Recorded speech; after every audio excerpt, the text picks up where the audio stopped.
Hi friends, good morning. This is Tulasi. Welcome to Tulasi vibes. ప్రతిరోజు కూడా ఉదయాన్నే ఇలా పూజ చేసుకుంటే ఇంట్లో పాజిటివ్ ఎనర్జీ ఉన్నట్లుంటుంది. ఈ అయ్యప్ప స్వామి ఫోటో పైన చూడండి, దీపం ఎలా వెలుగుతుందో మకర జ్యోతి దర్శనం లాగా అనిపిస్తుందన్నమాట. ఏవైనా కొంచెం అలా మనం ఊహించుకునేదాన్ని పాజిటివ్గా ఊహించుకున్నామంటే మన చుట్టుపక్కలంతా పాజిటివిటీ ఉంటుందన్నమాట. తర్వాత అయ్యప్ప స్వామి పూజ, నాది డైలీ సింపుల్ పూజ అవన్నీ చేసుకున్న తర్వాత ఉదయాన్నే అయితే నేను 3 ప్రమిదలు వెలిగిస్తానండి. తులసమ్మ చెట్టు దగ్గర మనకి బయటికి వెళ్ళే వాకిలికి అటువైపు ఇటువైపు ఎంట్రన్స్లో వెలిగిస్తాను. సాయంకాలం అయితే 5 దీపాలు వెలిగిస్తానన్నమాట. దానికి కావలసిన ఆయిల్, ప్రమిదలు ఇవన్నీ ఇలా ప్లేట్లో రెడీ చేసుకుంటాను. అలా కాకుండా ప్రతిదీ కూడా అన్నీ ఒక్కొక్కటి తీసుకెళ్ళాలంటే చాలా టైం పడుతుంది కదండి. అందుకని తర్వాత మన దొడ్లో కాకర తీగ అయితే చాలా కాయలు కాస్తుందండి. ఇప్పుడిప్పుడే కోతులు అవి కాకరకాయ ఇష్టం ఉండదేమోనండి కోతులకు కూడా, అందుకని కాకర తీగనైతే టచ్ చేయలేదు. పోయినసారి లాస్ట్ సారి నేతి బీరకాయలు వేసినప్పుడైతే బాగా కరెక్ట్గా కట్ చేసే టైంకి అవి వచ్చి కొరికేస్తాయన్నమాట. తర్వాత కనకాంబరాలు కూడా బాగా విచ్చుకున్నాయన్నమాట. సరే, అవి కూడా అయితే కోసేసి నెక్స్ట్ డే పూజ కోసం కట్టి పెట్టేసేద్దామనేసి మొత్తం ఫ్లవర్స్ అయితే కొంచెంగా ఇలా కోసేసుకుంటున్నానండి. చలికాలం ఈ ఫ్లవర్స్ చాలా పెద్ద సైజు వస్తాయి, కలర్ కూడా బాగుంటుందండి. కనకాంబరాలు కానీ ఏవైనా మనం ఈరోజు పెట్టామంటే 1 వీక్ దాకా కనకాంబరాలు అయితే అస్సలు పాడవండి. చామంతి పూలు కూడా 4-5 డేస్ అయితే బయట కూడా ఫ్రెష్గా ఉంటున్నాయన్నమాట. కవర్లో కానీ ఎక్కడైనా ఫ్రిడ్జ్లో పెట్టాల్సిన పని కూడా లేదనమాట. చలికాలం కొన్ని బాగుంటాయి, కానీ ఈ చలికి వెదర్ ఏంటంటే చల్లగా ఉండటం వలన చర్మము కొంచెం ముడతలుగా అనిపిస్తూ ఉంటుంది. చలికి మనం తట్టుకోలేము. అలాంటప్పుడు కొంచెం మనం ఏంటంటే మిరియాలు అవి వేసుకొని నైట్ టైం పాలల్లో తాగటం, అంటే గొంతు అది రొంప రాకుండా ఉంటుంది. ఉదయాన్నే కొంచెం గోరువెచ్చటి నీళ్ళు తాగటం, ఇలాంటివి మన నిత్య జీవితం అంటే డైలీ లైఫ్లో కొంచెం మనం యాడ్ చేసుకున్నామంటే మనం ఈ చలి నుంచి కొంచెం తట్టుకోవచ్చు అనమాట. ఉదయాన్నే మనకి లవంగాలు కానీ, ఆ తర్వాత ఏదైనా చెక్క ఇలాంటివి ఉంటాయి కదా, స్పైసీ ఐటమ్స్, మిరియాలు ఇలాంటివి దంచి కషాయంలాగా, కొంచెం అల్లం, తిప్పతీగ ఇలాంటివి ఏదైనా సరే డైలీ ఒక్కొక్క ఐటెం వేసి కషాయంలాగా తాగామంటే మనకు కొంచెం రోగనిరోధక శక్తి, ఇమ్యూనిటీ పవర్ అనేది పెరుగుతుందండి. మీరు ఎప్పుడైనా సరే ఇమ్యూనిటీ పెరగాలంటే చూడండి, దాల్చిన చెక్క, ఒక 4 మిరియాలు మనకి వాటర్లో బాయిల్ చేసి అవి స్ట్రెయిన్ చేసి తాగామంటే కొంచెం అందులో హనీ కలుపుకోండి, అంటే తేనె. ఆ తర్వాత పారిజాతం చెట్టు పువ్వులు కూడా అయిపోవచ్చినాయండి. మాది అన్నిటికంటే ఫస్ట్ స్టార్ట్ అవుతుంది ఫ్లవరింగ్ పారిజాతం చెట్టు. మిగతా వాళ్ళవి కొంచెం ఒక 1 మంత్ 2 మంత్ లేట్గా స్టార్ట్ అవుతాయి అన్నమాట. సరే, నెక్స్ట్ డే మార్నింగ్ అయితే ఉదయాన్నే చలిగా ఉంటుంది కదండి, అందుకే సాయంత్రమే ఇలా మందార మొగ్గలైతే కోసుకొని తెచ్చి మామూలుగా కొంచెం వాటర్ వేసి గిన్నెలో వేసామంటే నెక్స్ట్ డేకి విచ్చుకుంటాయన్నమాట. నేను ఆ పూజ రూమ్లోనే పెట్టేశానండి, వాటర్ కూడా వేయక్కర్లేదనమాట చలికి. అవి ఉదయాన్నే అయితే రెడీ అవుతాయి. మా స్వామి అది పూజ చేసుకోవటానికైతే అన్నీ రెడీగా పెట్టేస్తానన్నమాట. నైట్ టైమే నేను ఆ దేవుడి రూమ్ అది కూడా శుభ్రం చేద్దామంటే మిగతా రూమ్స్ అన్నీ క్లీన్ చేస్తాం, కానీ దేవుడి రూమ్ 2 పూట్ల శుభ్రం చేస్తాను. బట్ ఏంటంటే ఉదయాన్నే చిన్నది క్లాత్ పెట్టుకుంటాను అనమాట. పాతవి మనకి కుట్టించని జాకెట్ ముక్కలు ఏవైనా వాడని ఉంటాయి కదండి, అలాంటి చిన్నవి నేను చేతులు తుడుచుకోవటానికి పూజ రూమ్లో, లేదా ఒక క్లాత్ ఏమో మొత్తం రూమ్ని తడిగుడ్డ పెట్టుకోవటానికి వాడుకుంటానన్నమాట. తర్వాత సాయంకాలం పూటే పిండి అదంతా అయితే ఇలా వేసుకొని ఇడ్లీ పిండి, దోశ పిండి ఒకేసారి వేసుకుంటున్నానండి. మనకి ఇలా వేసుకున్నామంటే కొంచెం పని డైలీ వేసే పని ఉండదనమాట. అది కూడా స్వామికి వాళ్ళు చేసింది రేపు ఎంగిల్ చేయకూడదు కదా, అందుకనేసి చిన్న గిన్నెల్లో అయితే 2-3 వాటిల్లో నేను ఇడ్లీ పిండి 2, దోశ పిండి 2-3 అలా వేరువేరుగా పెట్టుకుంటున్నాను అనమాట. ఒక్కసారి వాడామంటే అది రెండో రోజుకి ఎంగిల్ కింద అవుతుంది కదా, అందుకనేసి ఇడ్లీ పిండి అయితే కలిపేసి పెట్టానండి. దోశ పిండి మెదుగుతుంది. మనకి దోసపిండిలో ఒక ఎర్రగా రావాలంటే దోశలు ఒక చిన్న టిప్ అండి. మనం క్వాంటిటీని బట్టి ఒక 1/2 కిలో కనుకోండి, ఒక చిన్న టీ గ్లాసు అటుకులు వేసుకోండి. అప్పుడు రెడ్డిష్గా వస్తాయన్నమాట దోశలు. మనకి హోటల్ స్టైల్లో క్రిస్పీగా ఉంటాయి. ఎంతసేపు అయినా సరే కలర్ కూడా అసలు చాలా చక్కగా వస్తుందన్నమాట అటుకులు వేయటం వలన. ఈ అటుకులు మనం స్టార్టింగ్లో మనం మినప్పప్పు అవి వేసినప్పుడే వేసేసామంటే వాటితో పాటే మెదుగుతాయి. లేదు అంటే కొంచెం మెదిగాక ఈ స్టేజ్లో వేసినా కూడా మనకి మొత్తం స్మూత్ స్ట్రక్చర్ ఒక 10 మినిట్స్లో అయితే మెత్తగా అయిపోతాయి అన్నమాట.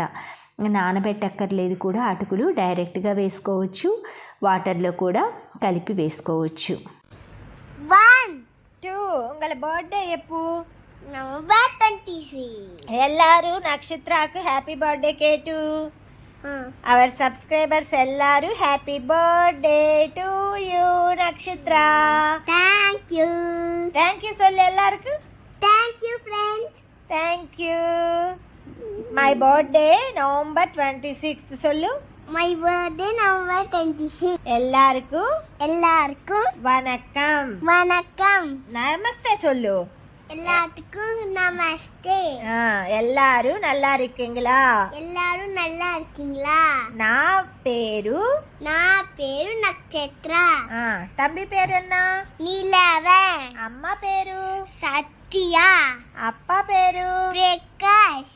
పాటి పేరు రాణి. ఇంక ఆంధ్రాలో పుడికమా తమిళనాడులో పుడికమా? ఆంధ్ర. ఆంధ్రానా? తెలుగు వరుమా నీకు? వచ్చి పేసు ఏం చేసా ఇప్పుడు? ఎల్లారు నల్లారికంగా అని తెలుగులో ఎన్న సొల్లు. బాగుందా అందరూ?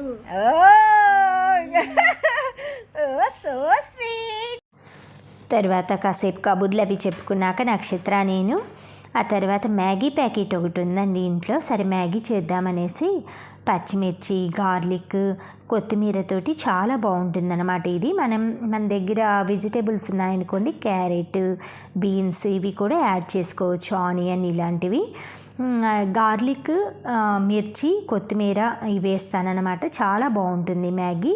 ఫస్ట్ గార్లిక్, మిర్చి పీసెస్ కట్ చేసుకొని తర్వాత కొత్తిమీరని అయితే ఫైన్గా ఇలా పేస్ట్ మామూలుగా కట్ చేసుకున్న తర్వాత వాటర్ పోసుకొని ఒక గిన్నెలో మ్యాగీ అయితే మనం 2 వస్తాయండి ఇవి బంచెస్ మ్యాగీలో. అవి వాటర్లో వేసుకొని బాగా కుక్ అయ్యాక పక్కన ఒక బాండ్లీ పెట్టుకొని తగినంత ఆయిల్ వేసుకోవాలి. ఒక 2 టేబుల్ స్పూన్ ఆయిల్ బాగా కాగిన తర్వాత పచ్చిమిర్చి, వెల్లుల్లిపాయలు వేసుకొని మనకి కొంచెం లైట్ బ్రౌన్ కలర్ వచ్చేదాకా అందులో పచ్చివాసన అంతా పోయేదాకా అయితే వేయించుకోవాలన్నమాట. మనకి వెల్లుల్లి చాలా మంచిదండి, రోగనిరోధక శక్తి పెంచుతుంది. అంతేకాకుండా హార్ట్కి కూడా మంచిదన్నమాట. మనకి జీర్ణక్రియకి మంచిది.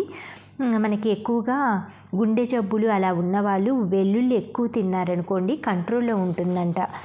ఆ తర్వాత కొంచెం సాల్ట్ వేసుకొని రుచికి తగినంత, కలర్ కోసం కొంచెం పసుపు కూడా యాంటీబయోటిక్గా చాలా బాగుంటుందండి. మన బాడీకి కావాల్సింది ఇమ్యూనిటీ అన్నీ అందిస్తుంది. తర్వాత కొంచెం కారం వేసుకున్నాను. ఇవన్నీ బాగా కొంచెం హెవీ మంట ఎక్కువ పెద్దది పెట్టి రోస్ట్ చేసేసుకోవాలన్నమాట బాగా. ఈ విధంగా మొత్తం వేగే స్టేజ్లో మ్యాగీ ప్యాకెట్ ఉంటుంది కదా, అది కూడా ఇందులోనే వేసేసుకోవాలి. మనం పచ్చిమిర్చి మసాలాలో వేసుకున్న 2 ప్యాకెట్స్ ఇస్తారనమాట. ఈ 2 ప్యాకెట్స్ కూడా ఇలా వేసుకొని మ్యాగీని అయితే స్ట్రెయిన్ చేసుకోవాలన్నమాట. బాయిల్ చేసుకున్నాం కదా పక్కన, దాన్ని స్ట్రెయిన్ చేసుకోవాలి. ఈ పౌడర్ వేసాక ఒక్కసారి కలిపేసేసుకోవాలన్నమాట. ఇదంతా పచ్చిమిర్చికి అంతా పట్టేస్తుంది. మనం వేసిన ఆ 2 టేబుల్ స్పూన్ ఆయిల్ చూడండి మొత్తం అయితే ఆ పచ్చిమిర్చి వాటికి పట్టేసింది. ఈ విధంగా స్ట్రెయిన్ చేసేసుకున్నాను. తర్వాత దీన్ని ఇందులో కలిపేసుకోవాలన్నమాట. ఇంకా మనం వాటర్ కానీ ఏమీ వేయక్కర్లేదు, ఆల్రెడీ బాయిల్ అయి ఉంది కదా. మనం స్పైసీనెస్ అది కొంచెం తగ్గించుకోవాలనుకుంటే సన్నగా చాప్ చేసిన టమాటా పీసెస్ కూడా మనం మ్యాగీ వేసే ముందు ఇందులో వేసి కొంచెం బాయిల్ చేసుకుంటే ఆ స్పైసీ తగ్గుద్దనమాట. లాస్ట్లో నిమ్మకాయ అండి, 1/2 చెక్క నిమ్మకాయ ఇలాగా మ్యాగీలో పిండేస్తానన్నమాట. చిన్నపిల్లలు కూడా చాలా ఇష్టంగా తింటారనమాట. లాస్ట్లో ఫినిషింగ్గా కొత్తిమీర వేశాను. తర్వాత తినేసిన తర్వాత నెక్స్ట్ డే అండి ఇది. నెక్స్ట్ డే నేను ఇలా గోశాల ఉంది మాకు దగ్గరలో, అప్పుడప్పుడు వెళ్ళేసి మనకి షాప్స్ దగ్గర బనానాసు అవన్నీ కొంచెం తొక్కులు అంటే పండిపోయినవి, తొడాలు ఊడిపోయినవి మనకి కొంచెం టోటల్ కలిపేసి ఒక 100 రూపీస్కి అలా ఇస్తారనమాట. అవన్నీ ఒక బ్యాగ్లో వేసుకొని ఇక్కడ అంటే పెద్దవి 2 ఉన్నాయండి ఇక్కడ. ఆవుల వరకే ఉంటాయన్నమాట. గోవులు మనకి ఇవి ఉంటాయి కదా, ఆంబోతులు ఇలాంటివన్నీ కూడా ఉంటాయన్నమాట. అక్కడికి వెళ్ళి అప్పుడప్పుడు అవన్నీ పనిచేసేస్తాను. తర్వాత మా ఫ్రెండ్ సరితాబాబి ఉన్నారు కదా, ఊరు దగ్గర పూజ చేయించారంట నా కోసం బ్యాంగిల్స్, ప్రసాదము, తర్వాత ఒక పెద్ద బ్లాంకెట్ అండి. దాని గురించి మీకు చూపించాలన్నమాట. దాని గురించి ఎక్స్ప్లెయిన్ చేస్తాను, అందుకే అది ఇంకా చూపించలేదు. అది కూడా తీసుకొచ్చారనమాట. దాంట్లో చాలా స్పెషల్ ఉందన్నమాట. ఇవి వచ్చేసి కుందన్ బ్యాంగిల్స్ చూడండి, పసుపు, ఎరుపు, ఆకుపచ్చ 3 శుభసూచికాలు కలిగిన బ్యాంగిల్స్ అనమాట. ఇవి వచ్చి లక్క బ్యాంగిల్స్, చాలా బాగున్నాయి. తర్వాత అయితే పువ్వులు కూడా తీసుకొచ్చుకున్నానండి. గోవుల దగ్గరికి వెళ్ళాను కదా, అరటిపళ్ళు అవి వేయటానికి, అప్పుడైతే పువ్వులు తీసుకొచ్చుకున్నాను. చామంతులు, గులాబీలు ఇలా తీసుకొచ్చుకొని, అదివరకు టిష్యూ పేపర్ వేసేదాన్ని పాడైపోతాయని. అసలు ఇప్పుడు బయట పెట్టినా కూడా పాడవట్లేదండి. సరే అవి గిన్నెలో పెట్టేసుకొని బాల్కనీ అంతా అయితే కొంచెం అన్నీ కింద అవి మనకి చలికాలం ఏంటంటే ఎక్కువగా ఎండ అది తగలకపోయేసరికి ఎక్కువ గ్రోతింగ్ లేదండి. కొత్తిమీర కూడా వేసాను కానీ ఒకవైపు అంతా ఎండిపోతుందన్నమాట. అందుకే కొంచెం ఇలా పైన పెట్టేశాను అనమాట, ఎండ అది తగులుతుందని. చిన్నది ఇలా స్టోన్ పెట్టేసేసుకొని దాంట్లో చిన్న చిన్న డబ్బాల్లో మొక్కలు అవి పెట్టుకున్నాను అనమాట. ఏవైనా గ్రీనరీ ఉందనుకోండి, మనకి ఉత్తది చూస్తానికి చూడండి ఆపోజిట్ సైడ్లో ఉంటుంది, మాకు ఆపోజిట్లో బాల్కనీ. దానికి ఇక్కడ గ్రీనరీ ఉన్న ప్లేస్కి తేడా మీరు చూసారంటే తెలుస్తుంది. మనం ఏవో లక్షలు పెట్టి వేలు పెట్టి మొక్కలు కొనక్కర్లేదు. మన దగ్గర ఉన్న మొక్కలే, మన దగ్గర మనీ ప్లాంట్ ఉందనుకోండి, అవి 4 డబ్బాల్లో పెట్టామంటే 4 మొక్కలుగా కనిపిస్తుంది కదా. పుదీనా కూడా చక్కగా వింటర్ సీజన్లో గ్రోతింగ్ బాగుందండి. ఆ తర్వాత ఎలిఫెంట్ ఇయర్స్ కొన్ని నేను కొత్త మొక్కలు కూడా తెచ్చుకున్నాను. కుండీలు అయితే నేను ఎక్కువ కొనలేదండి, ఎందుకంటే ప్లాస్టిక్ డబ్బాలు అవి తీసేద్దాము, వాడటం తగ్గించేద్దామనేసి నా దగ్గర ఉన్న ప్లాస్టిక్ డబ్బాలన్నేసి తెచ్చుకున్న మొక్కలు అయితే పెట్టుకుంటున్నాను. రెడ్ చామంతి ఫ్లవరింగ్ అంతా అయితే ఎండిపోతుంది అనమాట. ఈ వైట్ చామంతి అయితే బాగా పూస్తుందండి.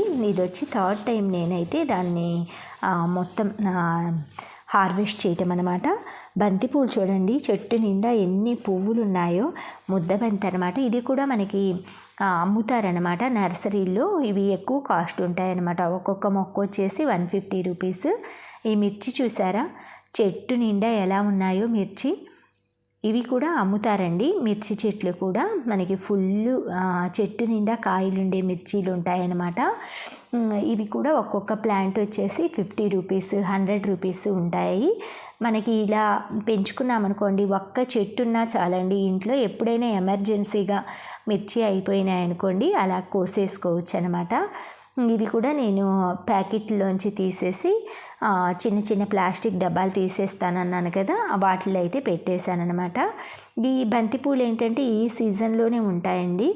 ఆ పువ్వులు ఫ్లవరింగ్ అయిపోయిన తర్వాత అయితే ఉండవన్నమాట మొక్కలు. ఏదో షో కోసం కొనుక్కోవటమే. అప్పటికి పువ్వులు అవి నేను తెచ్చినా కూడిపోయినాయి, అక్కడక్కడ ఇంట్లో పెట్టాను. కాకరపాదు అయితే బాగా చక్కగా కాస్తుందన్నమాట. మనం ఒక్క కాకరకాయతో అయినా పులుసై చేసుకోవచ్చండి. ఒక్కటి కాస్తుంది, అవి ఎప్పటికి వస్తాయి అనుకోకుండా. కానీ మన చేతులతో మనం న్యాచురల్గా ఇలా బాల్కనీలో చిన్న చిన్న బకెట్లలో పెంచుకొని ఈ విధంగా కాయలు అవి కాస్తున్నాయంటే మనం ఎంతో హ్యాపీ ఫీల్ అవుతాం కదండి. Thank you friends, thank you for watching, thank you for valuable time. Have a safe day. Please like, share, subscribe my channel Tulasi vibes.